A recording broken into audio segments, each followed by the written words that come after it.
Hey guys, Chris here from Tribefit, and today I wanted to take you through what I call the PT fitness business health check. The way to check how healthy your business is, whether you're a gym owner, a face-to-face trainer, or an online trainer. This is the best way to see how successful you are as a business person, how successful your marketing and your sales is, and how strong your foundations are in regards to having a long-standing growing business. A lot of people, when they talk about, figure of success and trying to see how well their business is going, they look at revenue, they look at income.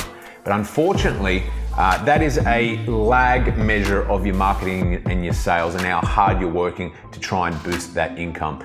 The main health check, the best way to check the pulse of your business and see how successful you're being, I like to say, is based on how many people, how many potential clients you said no to in the last month. It kind of sounds a bit weird, it kind of sounds a bit strange, but the main point is, if you're literally taking on any potential client, if you look back over the past month, the past week, or whatever it might be, and you haven't said no to one potential prospect, one person coming through and saying, hey Chris, I'd love you to train me, whether it's face-to-face, online, or whatever it might be. If you have not said no to at least one person in the last month, then unfortunately, your business probably isn't the most healthiest. What I mean by that, and I'll explain why I take this as a health check. When you have a stable business and you have control over your lead and your client generation, and you have that consistency and that predictability over being able to generate clients, then you do not need to accept subpar clients. People that come along, if you haven't said no to at least one person this month, if you haven't had a chat with them and asked them the right questions and made sure that they're a right fit for you and for your business, then unfortunately, you're taking on everyone and anyone that comes to you. And generally, business owners that take on anyone and everyone, it starts to break their business down. If you're taking on bad clients, unfortunately, late paying clients, low paying clients, low motivation clients, ones that don't really need your services or want your services or can't really get a result, that is going to hinder the growth of your business. It's going to reduce your energy, reduce the amount of testimonials you get and the proof you get out of there in regards to growing. Taking on one bad client generally can take away the energy and the focus of 3 good clients. And basically, like I said, if you take on someone bad and they're generally taking up too much time, they're not motivated, they're not paying, you're chasing them from this and that, it actually will hinder the growth of your business. If you do take on these bad clients, the only reason people take on these bad clients is because they don't have the consistency, they don't have the predictability, and they don't have the confidence to know that if I say no to this person and I don't take their money, then I know tomorrow when I wake up, a fantastic client is going to be waiting for me, and away we go. Generally, people only take on bad opportunities or bad clients, and you always know it in your gut when you're first speaking to someone. You only take on people when you don't have the ability to replace them with someone great that next day. If you have an overabundance of people looking to join your business, if you have an overabundance, over demand of people looking for your services, you can be picky, you can be choosy about who are your perfect fit client. As a result, if you only get phenomenal clients, your business will grow, your clients will get great results, you will get more testimonials, and as a result, that proof will continue to grow again and again and again, and you'll love your business. Where businesses go wrong is when they start getting shitty clients, crappy clients that come along and start to break down your energy, absorb too much of your time and focus, and like I said, you're chasing payments or they don't perfectly fit in with what you actually do. Do not take this as a selfish format. If you were taking on every single person that's coming to you, then you're potentially taking on clients that you can't help, or in the back of your mind, you're thinking, I don't know if I'm going to be able to get this person a great result, but I have to take them on because I have to pay the bills and I don't know when the next client's going to come along. That's what I mean by taking on bad clients.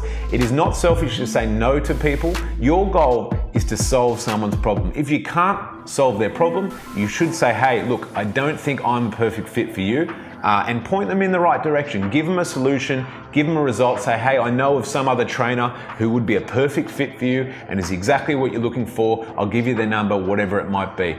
By having that confidence, by having that ability to turn down the clients that aren't a fit, like I said, you're not doing it in a selfish format. It is wrong to take on a client that you know is not a perfect fit for you and you can't specifically get the ideal result that they're looking for.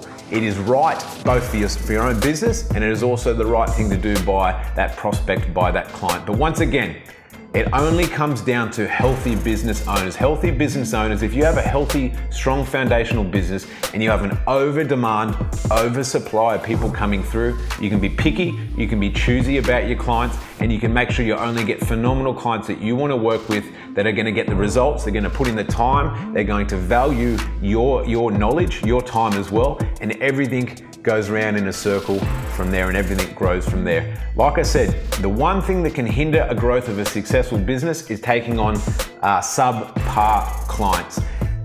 Everyone I speak to, when I always talk about this, they always say, yeah, I know in my gut, when I was initially speaking to someone, I felt some resistance, or I knew in my gut maybe they might not have been a good client. Then 4, 6, 8 weeks down the path, they're chasing that client for money, they're getting bad reviews, bad reports, or whatever it is. And it's always in hindsight that you think to yourself, I knew that person wasn't going to be a great fit for me. I should have said no, but unfortunately, I didn't have the confidence, I didn't have the ability to say no, because I was fearful that there might not be another client around the corner. Like I said, a healthy, strong foundational business that has their marketing and their sales on point, has an oversupply of people coming through demanding their services, seeing them as an expert. What you do is you pre-vet your clients coming through, you be very choosy about the people you work with, and as a result, you'll have more freedom, you'll have more financial freedom, your business will grow, you'll get more success, and as a result, you'll love your business a lot more. So make sure you take that on board.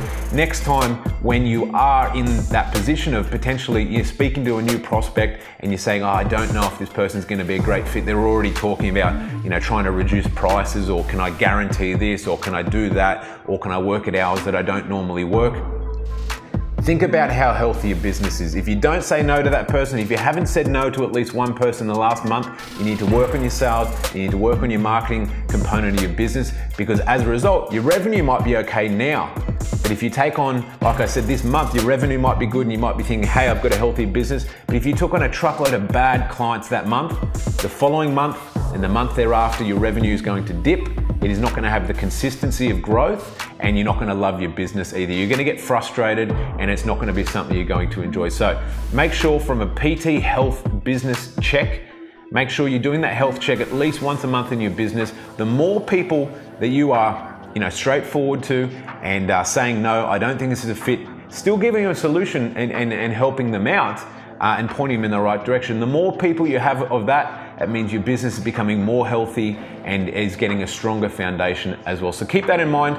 Make sure you're not taking on those bad clients. And if you are only taking on bad clients because you're fearful of not being able to consistently get more, then work on that. Use that as your first focus. And then as a result, once that problem is fixed, you will only get good clients, and then the problem of having bad clients will not be there anymore. It's what I call a lag and a lead measure. The lead measure is not having the ability to generate clients on demand, good clients on demand. So as a result, as a lag, you get bad clients that affect your business and later on affect your cash flow, your time with your family, your energy, and all that sort of stuff. So keep that in mind. If that is you and you do fall into that bucket, put a focus, put an energy on fixing your marketing and your sales, and then you go from there. You understand exactly what I mean once you have that down on track, and you are only working with those ideal clients. You'll see how much better it works.